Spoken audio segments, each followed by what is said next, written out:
এলাকাতে আপনাদের সমাজে অনেক জায়গাতে গেলাম, অনেক জায়গার পরিস্থিতি দেখে একদম থো হয়ে গিয়েছি যে কোন জামানাতে জন্ম নিয়েছি আমরা।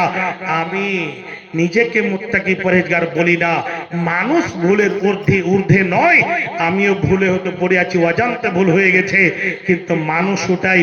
আল্লাহ রাব্বুল আলামিন নিজে কোরআনের মধ্যে বলছেন যে মানুষ যা গুনাহ করার কারণে যে জাহান্নামে যাবে এটা কোনো কথা নয়। গুনাহ মানুষ করবি, একদম করবি। আল্লাহ গুনাহ করার পরে যখন বান্দারা আল্লাহর আগা দিকে গিয়ে মসজিদে গিয়ে তওবা করে আর চোখ দিয়ে পানি ঝরায়, আল্লাহ ফাকর মাহসুস করে যে দেখো আমার বান্দারা ভুল করেছে, আবার আমার কাছে ক্ষমা চাচ্ছে, আর মানে আমি ওদের প্রভু, আমি ওদের আল্লাহ, ওই জন্য ক্ষমা নিতে এসেছে। এটাও এসেছে হাদিসের মধ্যে যে যদি আমার বান্দারা, নবীজি বলছেন আমার উম্মতেরা যদি ভুল না করত তাহলে অন্য জাতিকে আল্লাহ সৃষ্টি করতেন আর ওর দ্বারা ভুল করিয়ে নিতেন, আবার সে গিয়ে ক্ষমা চাইতে। তাহলে ভুল করব তো কেন জাহান্নামে যাব মাওলানা? উলাইকা হুমুল গাফিলুন, গাফলাতের কারণে ভুল হয়েছে, ভুল করে নিয়েছে আর গাধার মতো শুয়ে আছে। কখন এশা হলো, কখন ফজর হলো, কখন সূর্য উঠলো, বেলা 10টার সময় ঘুম ভাঙছে। আল্লাহ বলছেন প্রতি রাত, নবীজি বলছেন আল্লাহ নিচু আকাশে এসে ডাক দেন, কে ভুল করেছো, কে টাকা নেবে, কে জমি জায়গা নেবে, কে ভালো স্ত্রী নেবে, কে ভালো জামাই নেবে, কার কি প্রয়োজন আছে, আমি নিচু আকাশে এসে গেছি দেওয়ার জন্য, তোমরা এসো, আসার পরে আমার কাছে চাও, এক ফোঁটা পানি ঝরিয়ে দাও, যেটা চাইবে আমি আল্লাহ সেটাই দেব। নবীজি বলছেন যখন বান্দারা হাত উঠিয়ে দেয়, যখন কোন বান্দা বান্দি আল্লাহর আগে থেকে হাত উঠিয়ে দেয়, আল্লাহ খালি হাতটা ফিরিয়ে দিতে লজ্জা পান। আল্লাহ তার লজ্জা করে, আর আমরা কে লজ্জা নাই, হায়া শরম নাই। বাপের আগে থেকে তামুক কচলেছে, বাপকে কয়েছে আটখানি দিয়ে লেহে রাজনীকান্তা, আর হায়া শরম আর আছে? ও তো হায়া শরম বিক্রি করে লেছে মজবুয়ার হাটে।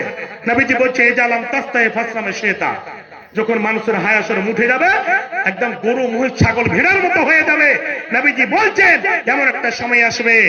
নবীজি বলেন ওয়ায়াবকা সিরারুন নাস ইয়াতাহারাজুনা তাহারুজাল ঘুমরে, এমন একটা জামানা আসবে, এমন একটা সময় আসবে, সে সময় মানুষ গাধার মতো হয়ে যাবে, একেবারে গাধা এবং গাধী, একটা ছাগল, খাস করে একটা ছাগলি, একটা গরু, একটা গাভী, যেরকম ভাবে চতুষ্পর্যন্ত গুলোকে কোনো শরম গায়া থাকে না, বিশ্বনবী বলেন মানুষের এইরকম ডিজাইনটা শুধু বাকি থাকবে। ওয়ায়াবকা সিরারুন নাসে ইয়াতাহারাজুনা তাহারুজাল ঘুমরে, ওই মানুষগুলো, ওই খাস করে ছেলে মেয়েগুলো গাধার মতো হয়ে যাবে। যেই মতো একটা গাধের পিছনে 4টা 5টা গাধা লেগে যায়, যেই মতো একটা ছাগলের পিছনে একটা ছাগল লেগে যায়, একটা গাভীর পিছনে 10টা বলদ লেগে যায়, সেই মতো মানুষের চরিত্র ব্যবহার হয়ে যাবে, তাদের শিষ্টাচার সেই মতো হয়ে যাবে। হে বাপজান আমার, বিশ্ব নবী নবী মুহাম্মদুর রাসূলুল্লাহ সাল্লাল্লাহু আলাইহি ওয়াসাল্লাম বলে গেছেন, আজ থেকে 1450 বা 1500 বছর পূর্বে বলে গেছে। ওই দিনটা বাকি আছে জি ভাই, আছে। আমি বলছি 100% মোটামুটি 60-70% চলে এসছে। মায়ের সামনে গল্প করছে, ও পাতাই চলে না যে কোনটা গল্প করছে, একেবারে বেহায়া একদম নির্লজ্জ হয়ে আজকে বাড়ি থেকে বের হচ্ছে। তার আমি ওইদিকে যাচ্ছি না, না তো আজকে একটা মনকে বানিয়ে এসেছিলাম যে বিষয়ে একদম একটু ঠেকাবো, যে ঠেকাতে পারো না ভাই, আল্লাহ বাঁচিয়ে রাখলে আবার হবে, কিন্তু আল্লাহর ঘরের জন্য জালসা। যে ঘরে এখন যদি আপনি ট্রেনে চড়েন তাহলে আপনাকে মোবাইলের টিকিট কাটতে হবে, আর না হলে টিকিট ঘরে যেতে হবে। দুটা কন্ডিশন আছে। এখন মোবাইলে যদি কাটেন ওয়েটিং হয় তাহলে আপনি রিজার্ভেশনে চাপতে পারবেন না, আর যদি ওখানে গিয়ে টিকিট কাটেন ওয়েটিংও হয় তো টিটির বাপেরও ক্ষমতা নেই যে আপনাকে রিজার্ভেশনে চাপতে দিবে না, একদম চাপতে দিবে। তাহলে মোবাইলের টিকিট কাটা আর কাউন্টারের টিকিট কাটাতে পার্থক্য আছে না জি ভাই? এখন কিছু নামাজি আছে, নামাজের টাইম হলো, আজান হইতে মসজিদে, বাড়িতে নামাজ পড়বে, আল্লাহু আকবার, পাঞ্জুরি মসজিদ, ও মোবাইলের টিকিট কাটলে, মোবাইলের টিকিট কাটলে আর যদি আপনি বলেন যে ভালো করে টিকিট কাটবো, রিজার্ভেশন একদম আয়ার মতন সফর করব, যেন কেউ কিছু বলতে না পারে, আপনাকে গুটি গুটি গুটি গুটি পায়ে আপনাকে যেতে হবে কোথায়? স্টেশন মাস্টারের কাছে। ওখানে গিয়ে স্টেশন মাস্টার সাহেব একটা টিকিট দেন, কিষান টু গুয়াহাটি, নির্বঙ্গইয়া, এরকম এতে যাবো, টিকিটটা দিয়ে দিল। আপনার ওয়েটিং হতে গেলে আপনি চাপতে পাবেন।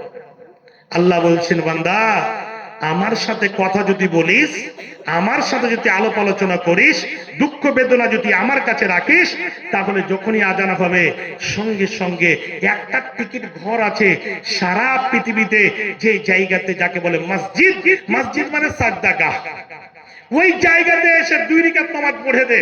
আর নামাজ পড়ে শুধু খালি বল, আল্লাহ রব্বানা জালামনা আনফুসনা ওয়া ইল্লাম তাগফির লানা ওয়া তারহামনা লানাকুনান্না মিনাল খাসিরিন।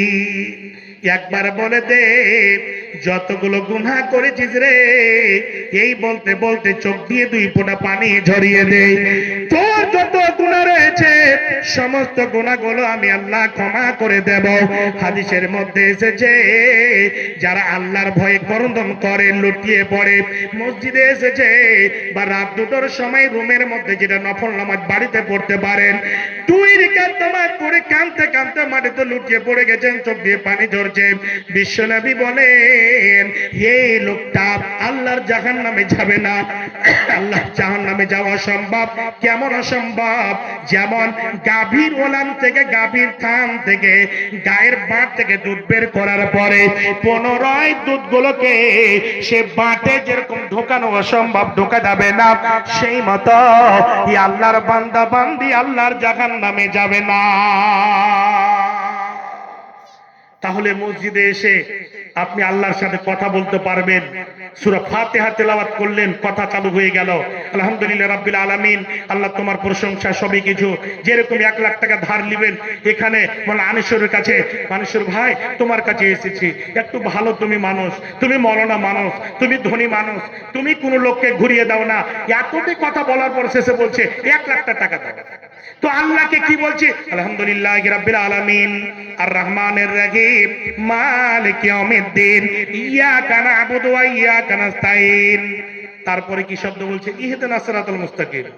এতটি বলার পরে বলছে, আল্লাহ তোমার কাছে এসেছি, একটু আমাকে সোজা পথে চালাও, দারুর পথে চালাইও না, ইসমেকের পথে চালাইও না, বাটপাড়ার পথে চালাইও না, আমাকে কোথায় চালাও?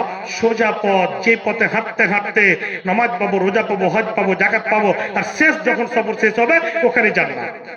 আর এই পথে চলতে গেলে দারু, ভাঙ, জুয়া, মেয়ে যত আছে সমস্ত জিনিস পাওয়া যাবে। তো ভাবছেন আমার এই মসজিদটা একটু ছোট পড়ে গেছে, আল্লাহর ওয়াস্তে এই মসজিদের জন্য আল্লাহর ঘর তৈরি করবেন, সে একটা পানি, একটা পানি বোতল রাখেন না। তো এই জায়গাটাতে আল্লাহর ঘরের জন্য আপনারা 500, তো মাহমুদ থাকে